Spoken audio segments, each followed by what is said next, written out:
everybody. Welcome to the Elevate Talk Show. I am your host, Deanna Johnson-Coffin. And I'm Adriana Coffin, your co-host, and we're the mother-daughter talk show that's here to elevate your family. Well, we have a great show planned for you today. In our Around the Town segment, we're going to be taking you to the Monastery of the Holy Spirit up in Conyers, Georgia. Just a beautiful, beautiful, serene place to go and relax and enjoy nature and really just kind of get close to God, and whoever that might be to you. Also in our show, in the Spotlight segment, today we're going to be doing something really different.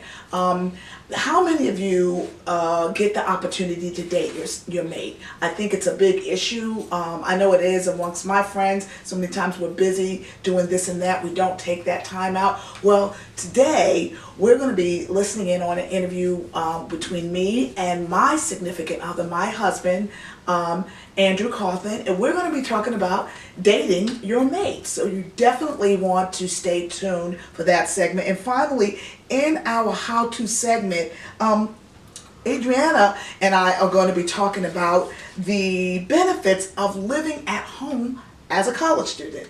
Adriana is our college student. She's enrolled at Clayton State University. And so we're going to be talking about how to navigate that and how to negotiate those kind of relationships with between student and parents. And so you definitely want to tune in for that as well. And that leads me to my next question. My question for the day for my viewers, and this is to my students that might be listening. Would you choose to live at home during college if your parents agreed to give you the money that they saved from not paying for your housing? Would you choose to live at home with your parents if your parents choose to give you that money that they saved from not paying your room and board? So we want you to tune in, and we want you to go to the YouTube channel, our YouTube channel, and just put your comments, share with us what you think about that question. And so before we get into the next thing, we're going to take a little break, but please stay tuned because we will be right back.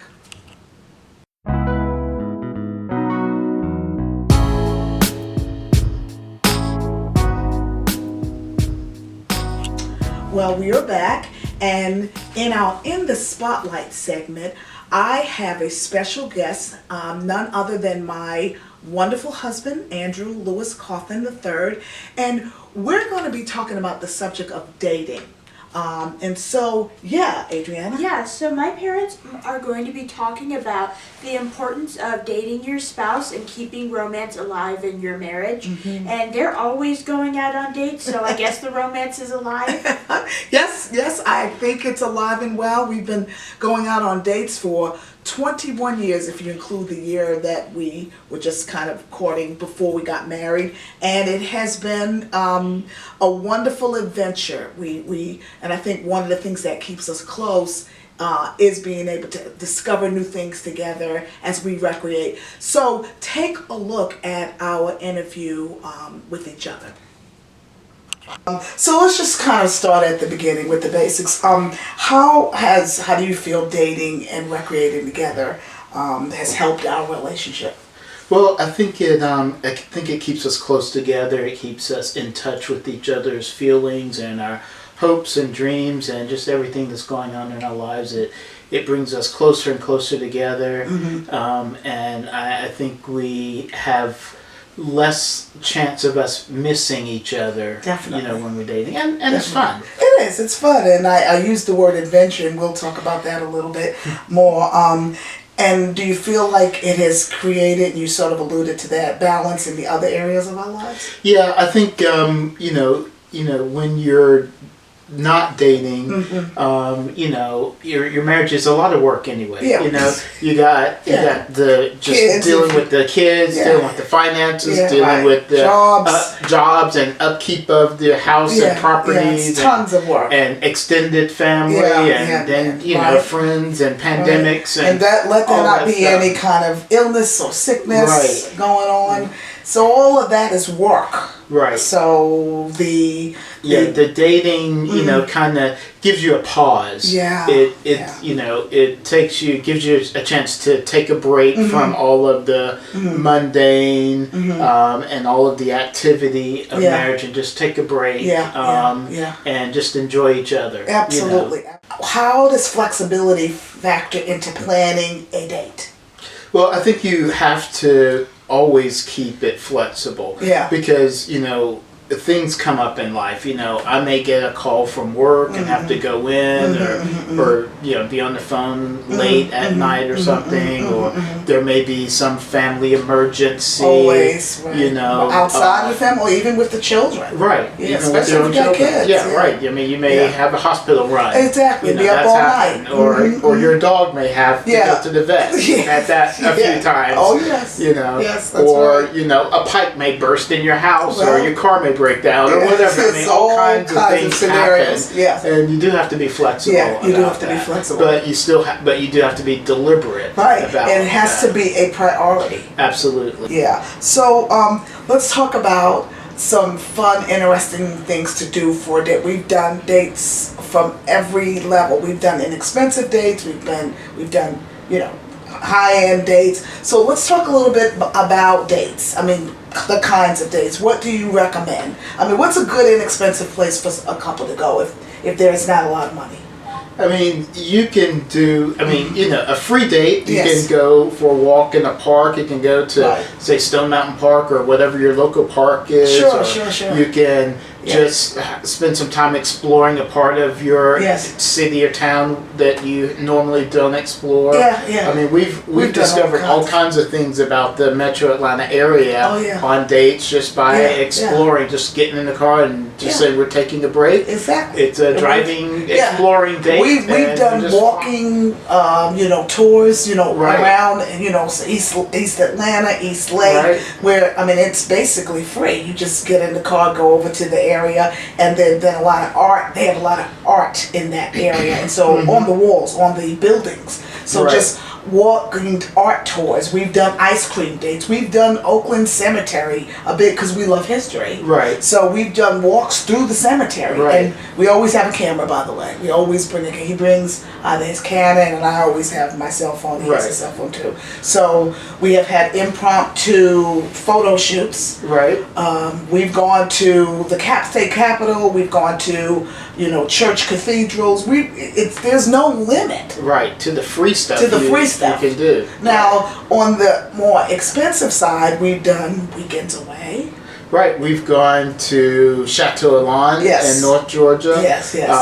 We've gone to several bed and breakfasts. Yes. There was one time I took you to a bed and breakfast that happened to be about a mile away from our house. Yeah, it was wonderful. He packed my bags and everything. I had no idea. The kids were in on it, and I had thought he had forgotten our anniversary, but of course he had not, because he's never forgotten our anniversary. Right. And so we've gone to high-end hotels. Right. In the high-end Buckhead area of Atlanta. Yes, that's right. We've done weekends away, of course. That's right. We've done all kinds of things. And the sky is the limit. It's just a matter of being creative and thinking outside of the box. We've done dates where we've had, personal massages. Right. Probably our most famous date. Yes.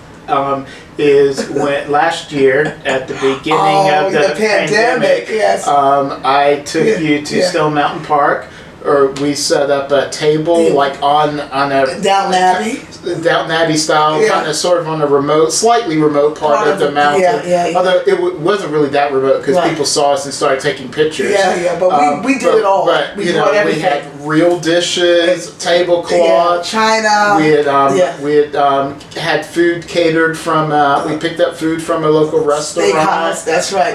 We had wine. We had flowers. We dressed up fancy. We just did it all. Oh, and then we just had our own little Downton Abbey date, and Right. it was wonderful. And that's what we mean about getting creative, being creative, and thinking outside the box. And it just creates this atmosphere of adventure and excitement and exhilaration. It's wonderful. Right, you posted that on on one of social my media, and it got thousands of likes, hits. thousands of hits, and so we just enjoy. And I think the more you do it, like with anything, Right. the better you get at it. The practice really does make perfect, because Right. people have asked us, how do you guys find these places? Where do you guys come up with these ideas? And I just think after 20 years, Right. you just we have impromptu dates. We had a date last week at the PDK, the Peachtree DeKalb Airport here in Atlanta. It's just a small airport where private planes come in, Right. but it's open to the public. It's part of the county's, thing.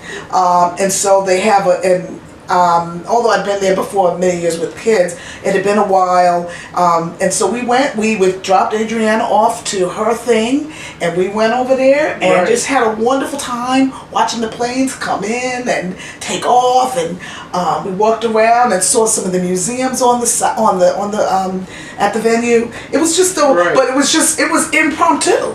But I think that happens Right. when you have that mindset, and you've done it many times, and you're open to exploring and just open to spending time together. Yeah, absolutely. So what would you say to a couple who says, well, that's nice for you guys, but I don't have time for that, and I don't think I need that, I don't think we need that. What would you say to someone who said that to you? Well, one, you do have time. Yeah, we all have the same amount of time. We all have the same amount of time, and it needs to be prioritized as something important. Right. We make time for whatever we want to make time for. That's important whatever to us. it is. That's true. Your friends say, let's go out, or let's do this. Let's hobbies. Go. We make time for our hobbies. We make time to go shopping. Yeah. Some of us make time for ministry, which is great to do ministry for others, but the first area of ministry, because we are ministers and we've done lots of ministry, but the first area of ministry, of course, is to your spouse. Absolutely. Yeah. Absolutely. Yeah. So now, before we end up, I want to talk about what are some of the do's and don'ts on a date. Okay, because going on a date is fine and it's good, but sometimes we've been in restaurants, we've been in places and spaces where we've seen people on a date or out with someone, and everybody's on their phone or whatever, and we're like, okay, what's that all about? Right, that's the biggest no. Yeah. Is take a break from your cell phone. Yeah, put it down, unless you both are looking at the same thing at the same time and talking about it. That's true. That's different. But yeah, put your phone down, and the other thing is to talk to each other. Yeah, be present. Be present, be right there with each other. Yes. And this is not a time to conduct business. No. Unless you've decided to have a financial date, which is I appreciate you taking time out of your business schedule. I say that because you do have a business schedule. You've got everything that you're doing, plus all of this that you do for me, and I just wanted to say thank you. Thank you for talking about this subject. I think it's an important subject for people to think about, and maybe this will get folks thinking about the next thing for their dating life. Well, thank you for inviting me to your office. Yes. And hey, let's go out on a date sometime. Yeah, we'll do it. Well, we're going to take a little break, but don't go away, because we will be right back.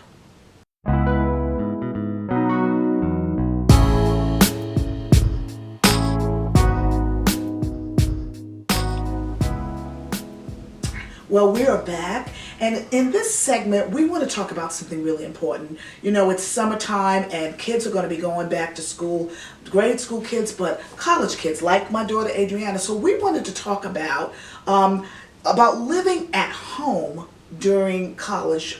Adriana is a full-time college student at Clayton State University, but she has chosen to live at home during college. And so we want to have that discussion. Her and I have talked about it a lot, including me and her dad. And we've kind of fleshed this thing out. We wanted to kind of share some things that came out in our discussions. So Adriana, can you first share about what some of the reasons are behind you choosing to live at home during college. Well, college can be very expensive, and one way to really cut down on those costs is to live at home so that you don't have to pay for room and board. And that's really helped me to stay out of debt since I've gotten scholarships to cover the rest of the expenses. That's exactly right, because for us, for you, even at a state college, room and board would have added another $11,500 or so per year. That's almost $50,000 more dollars, $45,000 more dollars, which is a ton of money, and which probably would have involved some kind of loans, don't you think? Yeah, definitely. And so our deal, when we all sat down to talk about what college would look like for her, or at least what the financial aspects of college would look like for her, what we determined, what she determined, and what we also agreed with, was that we could take some of that money that we would have been spending on, money that we would have had to put out to spend on housing. We would put some of that aside and eventually give her that money, at least some of that money, later for other things like a postgraduate degree or a car or even a down payment on a house, right? Yeah. I mean, the thought process was, why spend that kind of money on housing and not get really much in the way of a return? Yeah. Right. So there are a lot of myths about, living at home during college that people think that it makes you less of an adult if you're still living at home with your parents, or that you won't have a social life, or that you'll miss out on a lot of stuff. But I'm here to say that those things really aren't true. First of all, adulthood is a mindset. It's about being independent and making your own decisions. And if your decision is to choose to stay at home to save the money, you're just as much of an adult as anybody else. That's right. It's a mindset. It's not a location, right? Right. So whether you live at home or whether you're living on campus, I know a lot of young people who live on campus who, of course, are not just financially independent, financially dependent on their parents, but they, in some ways, can be, very emotionally dependent, which I think at this age you are still. But my thing is, it doesn't make you automatically this, independent, adult that's able to take care of yourself, and you don't need your parents' I input. know a lot of people who don't even really want to be away, Yeah. but they feel pressured and they don't have a very good time, and they end up running home every weekend anyway. Exactly. So it doesn't automatically say, oh, I'm this, grown up, independent person, never gonna, need my parents. So I just think that it's important to kind of dispel some of those myths. I wanted to ask you this. So what specifically are some things that college students can do to exercise their independence at home while they're living at home during college? Well, first of all, you can still be involved in campus life. Yeah. You can still join student organizations or clubs or do sports or even join a fraternity or sorority if that's something you're interested in. That's right, because the schools have all of that, and that's available to all students, of course. Yeah, it is. Whether you're living on campus or not. Yeah, another thing that you can do is since you're not going to be spending all your time on campus, you also have a lot more opportunities to have off-campus, more real-world experiences too. You can meet people and by volunteering or, joining a club related to a hobby or getting involved in a faith-based community. That's exactly right. So now, I think it's important that, and we've had to do this, and we're still doing this, is to everybody in the household, students and parents alike, to talk about what living at home for the college student is going to look like. Expectations are half the battle, don't you think? Yeah, definitely. And so talk about things like privacy, talk about things like chores and curfews and what is, having friends over and how that's all supposed to look. I think that is something that we've had to negotiate, not just to assume, well, because my student's home is going to be just like it was when they were in high school. Yeah. Because that's not necessarily the case. Everybody needs to that all needs to be put out on the table, don't you think? Yeah, it definitely is a Yeah. very important discussion Yes, to have. and it may need even more discussion, because what what things look like for you in your freshman year, now that you're in your junior year, depending on what's going on and what other obligations you might have on campus as a music major, that kind of thing, that may change from year to year. So that's a discussion that probably needs to take place more than once, don't you Yeah. think? And I think it's important to be flexible. We've had to be flexible with you, especially in this past year, you working from home, Yeah. because of the pandemic. I've had to, work around your schedule to be quiet when you were testing and all that kind of stuff, but all of that had to be communicated. Yeah. Yeah, and so, and I think we had to also flex on the rules, because you're not 15. You're all almost 20. And I think that those are the kind of things that parents and students need to talk about and communicate about. And so, what about choosing the right school? Because all of that matters too, don't you think? And you can talk Yeah, about well, that. choosing the right school is very important, and you really have to think about your unique needs as a commuting student when you're looking at schools. I think that one thing that you should look at is the percentage of commuters. If it's a large minority of the students, like say 25%, versus, like 5%, Yeah. that's probably a better school for commuters. Right. Another thing beyond just the numbers is to look at, things like seating options. Yeah, where to you're- land. Yeah, where you're gonna sit in between campus. Classes. Right.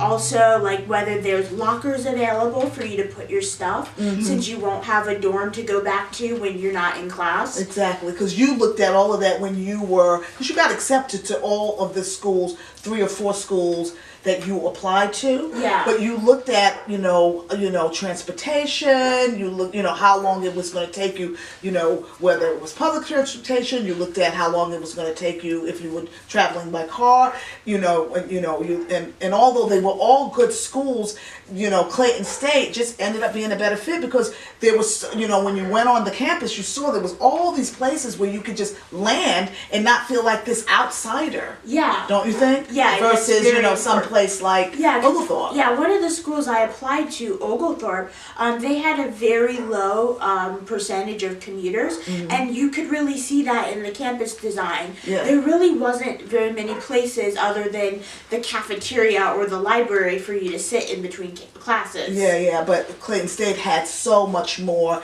They did have the lockers, like you said. Yeah. And you didn't feel like, you were just kind of this fish out of water. Yeah. So I think that's super, super important. And also, I think it's important to negotiate things with your school as far as, fees for driving and bringing your car on campus. All of those things have to be considered when you are choosing to commute from home to school on a daily basis. Well, I hope that helps. I hope that we brought to light some issues, and that it will be something for your family to consider, for your student to consider, as they go forward and make choices about various options as far as schools are concerned. So we're going to take a break, but we will be right back, so don't go away.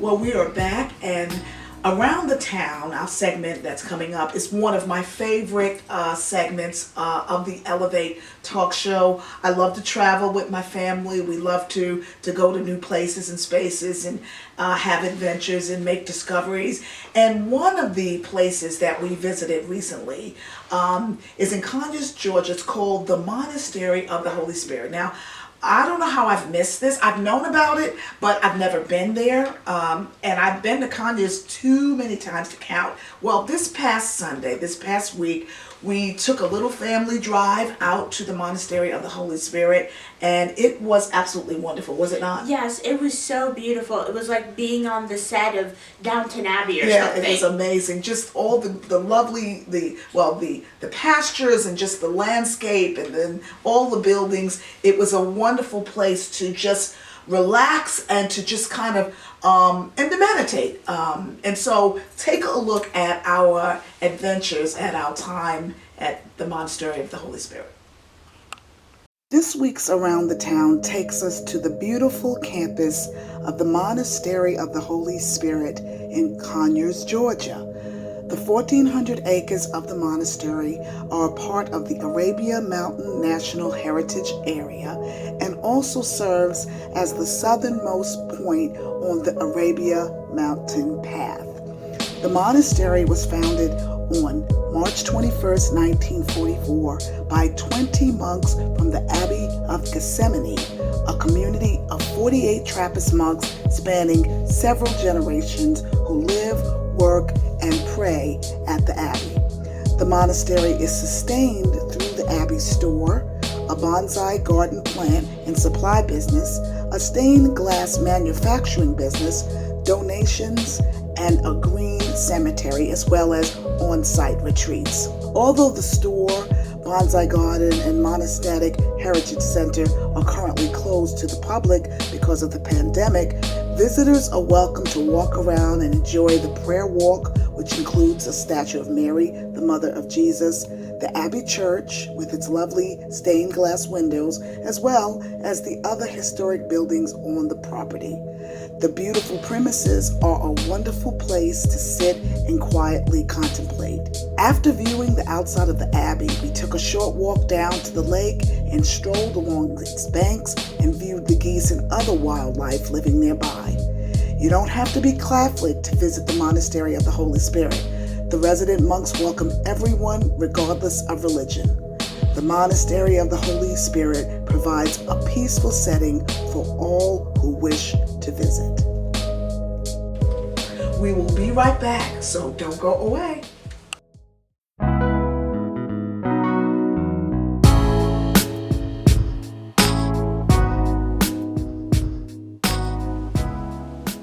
Well, we are back, and our time together is almost out, but before we go, we would like to share with you some artwork by one of our viewers, Tim Short. He is an oil painting modern art person, and he submitted some art that he wanted to share to help elevate your life. So take a look at artwork by Tim Short. Tim Short was born and raised in Columbus, Georgia. In 2011, he moved to Atlanta in order to attend Georgia State University and study art. Tim considers himself primarily an oil painter, although he has studied many different kinds of visual arts media. As an Afrofuturist narrative artist, he wants his pieces to tell the larger stories of Black people. Tim shared that balancing his real job and creating art when he's not working can be exhausting, but he really tries to listen to the positive, reinforcing voices of people who enjoy his work in order to stay positive about his art. Well, we want to thank our viewer, Tim Short, for submitting his artwork and for sharing that with our Elevate audience. And here is an opportunity for you too to share something with us that you do to elevate your life. It can be your beautiful garden. It can be artwork like Tim Short. It can be something you've done for your health, to elevate your health, whether you've lost weight or whether you have beat cancer. We want to hear your story. We want you to share that with us to elevate our lives and the lives of our viewers. Tell us how they can do that, Adriana. Okay, so to share your stories with us, go to our Elevate YouTube channel page and subscribe. Then email your stories and pictures to elevateytchannel@gmail.com. You can also become a friend of the Elevate Facebook page, and that will allow you to share your stories and pictures with us there too. That's right. And don't forget that the Elevate Talk Show is uploaded each week. A new episode of our show is uploaded each Sunday evening around the 6 o'clock hour. You can also find us on Comcast Channel 25 if you live in DeKalb County, Georgia. The show is played there every Sunday evening at 7 p.m. So please keep that in mind. So thank you for watching the Elevate show this week, and we hope we see you again. See you next time. Have a great week.